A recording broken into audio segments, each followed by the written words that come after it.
अपने सपनों को साथ लिए एक लड़की दिल्ली से सैकड़ों मील दूर मुंबई पहुंचती है। यहीं उसे अपने सपनों में रंग भरना है, लेकिन इससे पहले कि यह मुमकिन होता, कोई उसके सारे सपने बदरंग कर जाता है। अब उसकी जिंदगी पर एक एक दिन भारी गुजरता है और फिर एक रोज वो अपने घर वापस लौट आती है, लेकिन ताबूत में कैद होकर। 1 मई 2013 शाम के 3:40 हजरत निजामुद्दीन रेलवे स्टेशन, दिल्ली। कृपया ध्यान दीजिए, से चलकर निजामुद्दीन आने वाली 2651 दिल्ली के हजरत निजामुद्दीन रेलवे स्टेशन से एक ट्रेन चली, सपनों की नगरी मुंबई के लिए। और इसी ट्रेन में सवार होकर अपने सपने सच करने निकली थी दिल्ली की 23 साल की प्रीति। मुंबई के आर्मी हॉस्पिटल में उसे नर्स की नौकरी मिल गई थी।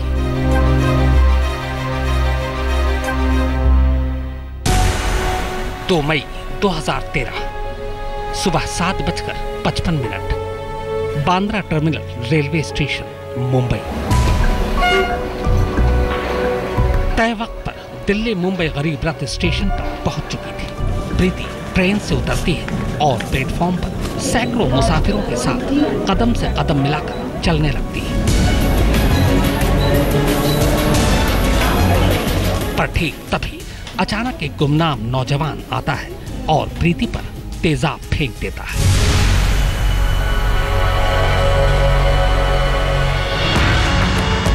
स्टेशन पर सीसीटीवी कैमरे लगे थे, पर इत्तेफाक से उस जगह कैमरे का एंगल नहीं पहुंच रहा था जहां पर प्रीति के ऊपर तेजाब फेंका गया था।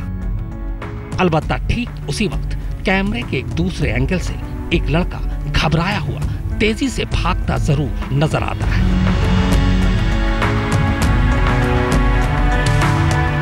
ऐन वारदात के वक्त इस तरह उसी जगह से उस नौजवान को भागते देख पुलिस मान लेती है कि इसी ने प्रीति पर तेजाब फेंका है। लिहाजा सीसीटीवी फुटेज के आधार पर उसका स्केच भी तैयार कर लिया जाता है। लगा चलो तेजाब फेंकने वाला अब बच नहीं पाएगा।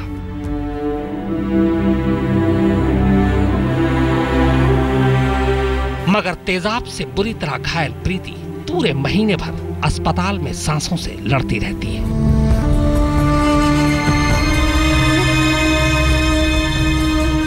हर पल जीती मरती रहती है, पर उसका गुनहगार पकड़ा नहीं जाता। और फिर आखिरकार 1 जून को वो सांसों की जंग हार जाती है। 1 मई को वो दिल्ली से आंखों में 1000 सपने लिए मुंबई के लिए निकली थी, पर 1 जून को वो आंखें ही बंद हो गई जिनमें तमाम सपने थे।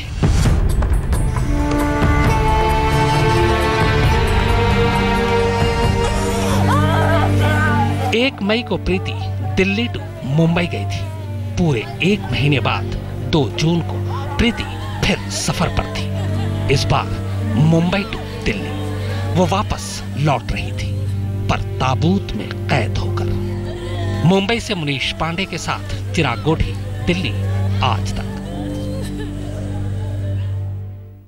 वो अपने घर से निकली तो थी ख्वाबों को पूरा करने, लेकिन आधे रास्ते में ही किसी ने उसके ख्वाब चकनाचूर कर दिए। पूरे 1 महीने तक उसने जितना दर्द सहा, मौत से पहले उसने उसी शिद्दत के साथ अपना हाल दिल भी बयान किया। आपको बता दें कि जिस शख्स ने जलन के मारे प्रीति को तेजाब से झुलसाया था, वो शख्स वारदात के कई महीनों बाद पुलिस की पकड़ में आया था और उसका खुलासा उसके हमले से भी कहीं ज्यादा चौंकाने वाला था। पूरे 30 दिन वो अस्पताल में अपनी सांसों से लड़ती रही।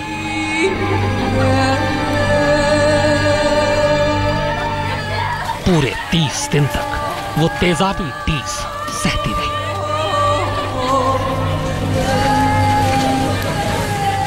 पूरे 30 दिन तक वो अपने ही चेहरे से अपनी नजरें चुराती रही।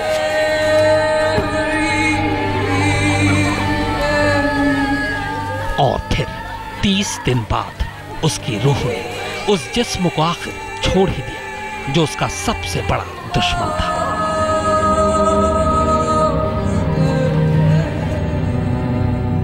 जिसकी चाहत किसी को दरिंदा बना सकती थी, वो हार गई।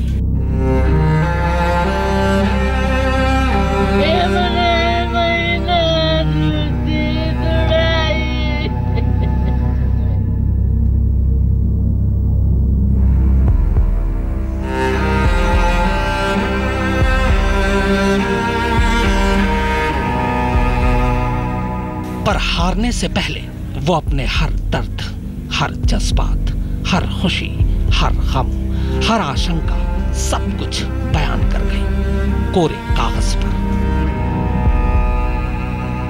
अब सवाल यह है कि उसने जो लिखा वो आप क्यों पढ़े, उसने जो कहा वो आप क्यों सुने, जबकि उसे भी पता था और आपको भी मालूम है कि ना उसके कुछ लिखने से बदलने वाला, ना आपके कुछ सुनने से। पर क्या करें, अब वो लिख कर चली गई है तो आपको सुनना ही पड़ेगा। इसलिए छोड़िए इन बातों को कि इससे क्या फर्क पड़ेगा या क्या कुछ बदलेगा, बस सुनने के लिए ही सुन लीजिए। मैं अपनी मौसी के पीछे पीछे चल रही थी, तभी अचानक किसी ने कुछ फेंका। मुझे पता ही नहीं चला वो गोरा था या काला। मुझे बहुत जलन हो रही थी, मैं तड़प रही थी। अगर मौसी मेरे साथ ना होती तो उस दिन शायद मैं बच ही नहीं पाती। अब तक तो घर में सबको पता चल गया होगा। मम्मी और टेंशन लेंगी। मैंने INSS की नौकरी के लिए बहुत तैयारी की थी, बड़ी मेहनत की थी। लेफ्टिनेंट नर्स की नौकरी पाकर मैं बेहद खुश थी। मैं ये जॉब नहीं छोड़ना चाहती, पर मेरी ये नौकरी शायद चली गई।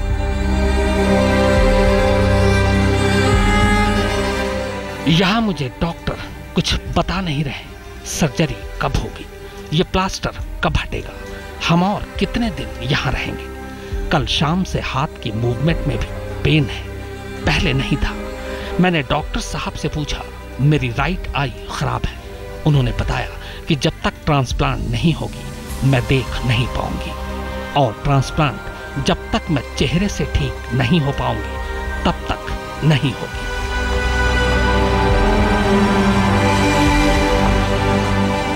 पापा, मुझे निक्की और तन्नू की भी पूरी सिक्योरिटी करवानी है। मैं नहीं चाहती जो मेरे साथ हुआ वो उनके साथ भी हो। मम्मी पापा ने तो मेरे लिए रिश्ते भी देखने शुरू कर दिए थे, पर मुझे अब सुंदर नहीं दिखना। और अब बात एक अनोखे मगर शरीफ चोर की। चौंकिए नहीं, यह सच है। नोएडा में एक अजीबोगरीब चोरी का किस्सा सामने आया, और वो भी बैंक की ब्रांच से, जहां रात में एक चोर चोरी के इरादे से घुसा था, लेकिन जब दिन में लोगों ने उस वारदात के निशान देखे तो उन्हें और कुछ तो नहीं, अलबत्ता चोर की शराफत जरूर देखने को मिल गई।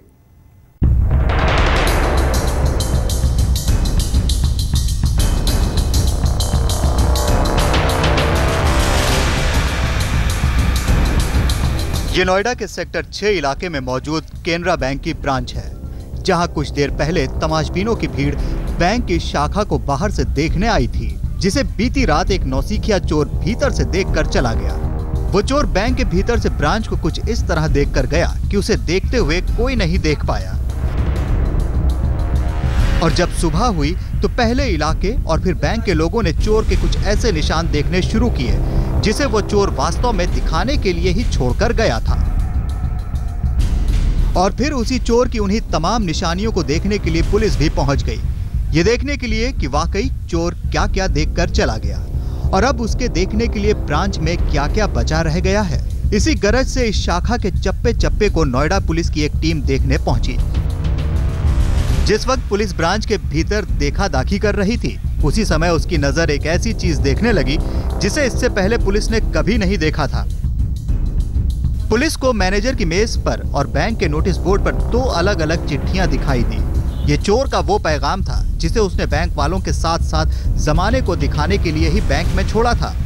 बैंक के मैनेजर की मेज पर जो पैगाम लिखा दिखाई दिया, उसने चोर का हाल बयां कर दिया। ये पैगाम चोर ने मैनेजर की मेज पर बैठकर बड़ी तसल्ली से लिखा था, जिसे पहले बैंक के लोगों ने देखा और अब पुलिस ने देखना शुरू किया है।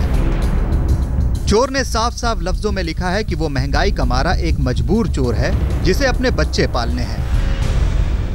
उन्होंने एक मेरी टेबल पर 2 पत्र छोड़े थे जिसमें लिखा था, मैनेजर साहब महंगाई का ज़माना है और घर खर्च नहीं चल रहा है, इसलिए चोरी का प्रयास किया है पहली बार, पर कुछ लेके नहीं जा रहे हैं, माफ़ कर देना। जबकि दूसरा पैगाम उस चोर ने बैंक के शुभकामना संदेश पर चस्पा किया था और इसमें भी उसने चोरी ना कर पाने का दर्द और अपनी मजबूरियों का ही जिक्र किया है।